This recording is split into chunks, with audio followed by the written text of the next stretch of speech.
So it seems like we have a little bit of an update on the SAG-AFTRA situation. Now this is blowing up ever since the Mujin video which dropped, which is now trending over on YouTube, which is great to see as it brings a lot of light to a lot of the stuff that's been going on with Genshin Impact and also just the general video game strikes. And well, it seems like we have more Genshin Impact kind of voice actors crashing out and getting pretty much ratioed and dunked on over on Twitter, which is extremely funny to see. Now, obviously, we got Ethan here kind of replying to one of the one of the things that we're going to be looking at today. But essentially, we're talking about Kaylee Mills, the voice actor for Kuching, the voice actor for a lot of other characters too, including Rappi from Nikkei and also some other places as well. Now they're saying, Ethan says, attacks Jacob with other VAs, excuses Karina for still being a part of Genshin while, actively going against Jacob. Pocket watches bro publicly saying that he bought a house and has a wife, and then apologizes, kind of, but whatever. And they say continues to stand up for the union when they're actively taking part in harming the industry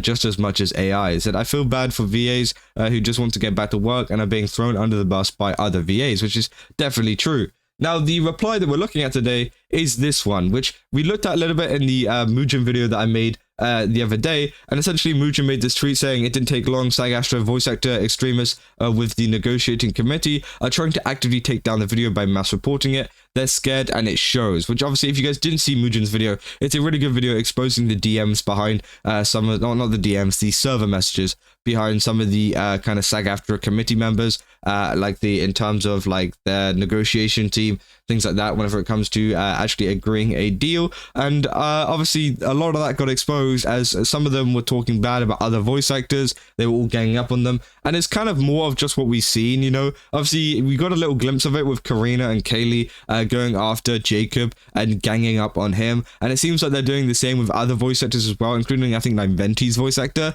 which obviously is just absolutely horrible, and it just kind of proves the mentality where a lot of these people are at. Now obviously Jennifer Hale actually responds to this, one of the people that was in the group, saying transparency is good. Healing is most important. This has been an incredibly difficult and divisive time. There's so much work to do to put our community and industry back together. And then Kaylee Mills responds to this by saying, you're enabling drama tubers and making people in your community feel unsafe, airing their frustrations while trying to navigate a really tough situation in a private space. I really hope you simply didn't understand how harmful this could be. You are hurting your community. Now, essentially, obviously, they're kind of going after this other voice actor here and calling Mujin a drama tuber and saying you're enabling him. And then they got dunked on with the community note. Now, I have never seen this in the history of Twitter. 236,000 views and 61 likes.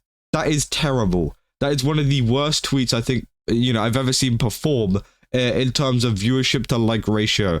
That is a very stinky take, I'm going to be honest. And obviously, the community note here says, Kaylee Mills talks about the community a safe space, but yet harassed Kenichi's new voice actor Jacob Takanashi and supported an abuser Chris Niosi. These are not actions that someone would take if they were trying to make the community a safe space for everyone. And then they follow up with a couple of links as well of this kind of happening. This is obviously the thing that happened with, Jacob Takanashi saying, this is one small job for him, not his full-time work. It's Karina's bread and butter. He's done very little VO work, so it isn't what he's relying on to pay the bills. But all we know, his wife's the breadwinner. Either way, they just bought a house, which obviously was her pocket watching, Jacob Takanashi. And then we have the other one as well, and I'm pretty sure, this is kind of supporting Chris Niosi, who was called out a while ago for essentially being a pretty abusive person. They say if ever there's been proof that people can change, it's this. I personally witnessed the incredible amount of hard work Chris has put into bettering himself. I mean, I'm gonna be honest, Chris should be nowhere near a booth after doing stuff like that, which is absolutely crazy that she would even decide to back that up.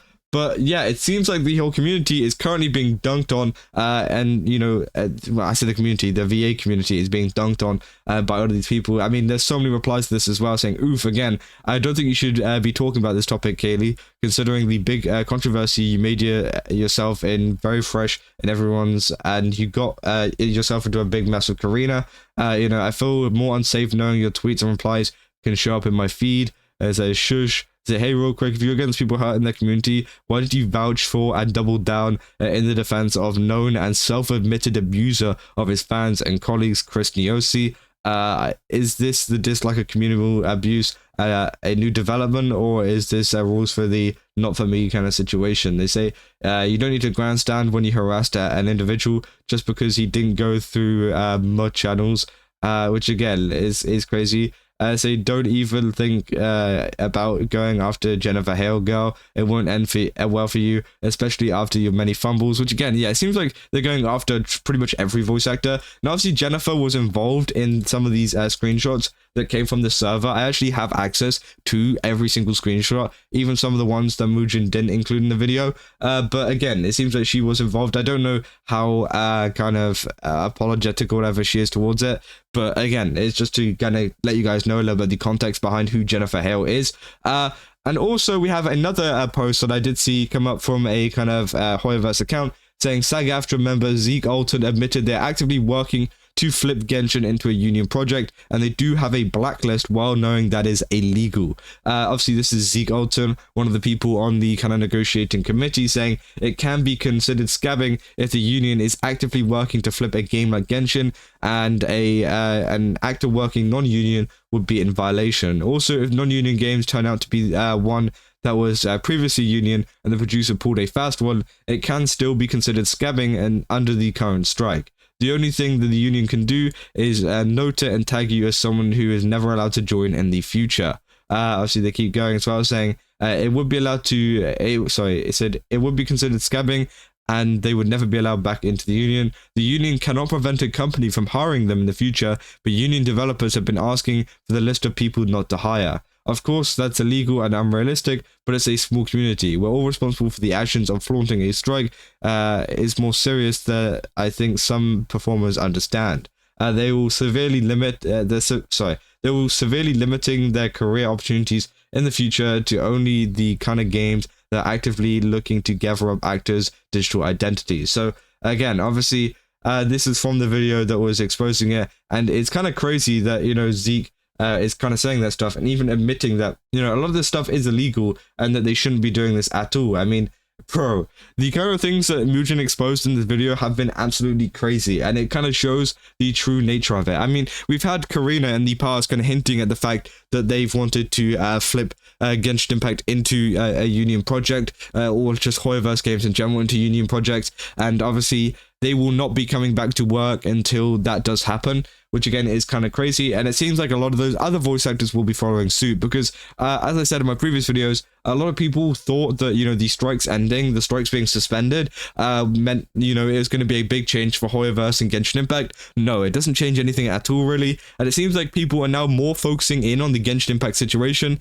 Now it's one of the only games that is being kind of struck. It's not even being officially struck, it's obviously just a refusal to work, but obviously all eyes are on Genshin Impact now because it's the only one where it has voice actors not turning up to work, which, all the other ones have pretty much, returned to work. EA, all of those other big game studios have their voice actors turning up to work once again, and now Genshin Impact's voice actors are still not budging until the game turns union, apparently. So again, I feel like that's never going to happen in terms of Genshin Impact's terms. I feel like there was a couple of laws and things behind that which prevents HoYoverse from even doing that in the first place over in China. So again, it might be kind of impossible for them to do that. We don't really know, but obviously it just exposes some of the people behind the scenes and what they've been doing. Because before this video, before Mujin dropped this, before any of this kind of stuff, no one knew who Zeke Alton was. Maybe you heard him in like a voice acting role or an acting role, but no one knew who he was in kind of regards to SAG-AFTRA, in regards to what they were doing behind the scenes. They weren't very vocal, but obviously now this has been all exposed. They're a very, very big part, and obviously they also got exposed for being a part of a AI kind of production thing in the past, which is also teamed up with SAG-AFTRA, which is kind of weird to see, them doing that because it's like an ethical way of doing it. I don't know how you ethically do it. I mean, I feel like all of it has a big problem in terms of that kind of stuff. But hey, if they found a way, I guess they found a way. I don't know. Things are advancing pretty heftily. But again, I just wanted to cover all of this stuff because I thought it was quite funny. I thought it was quite funny seeing Kaylee Mills getting absolutely dunked on in the replies over on Twitter. I mean, 62 likes, bro. That is terrible. That is absolutely horrible. More reposts, more replies and likes. God damn.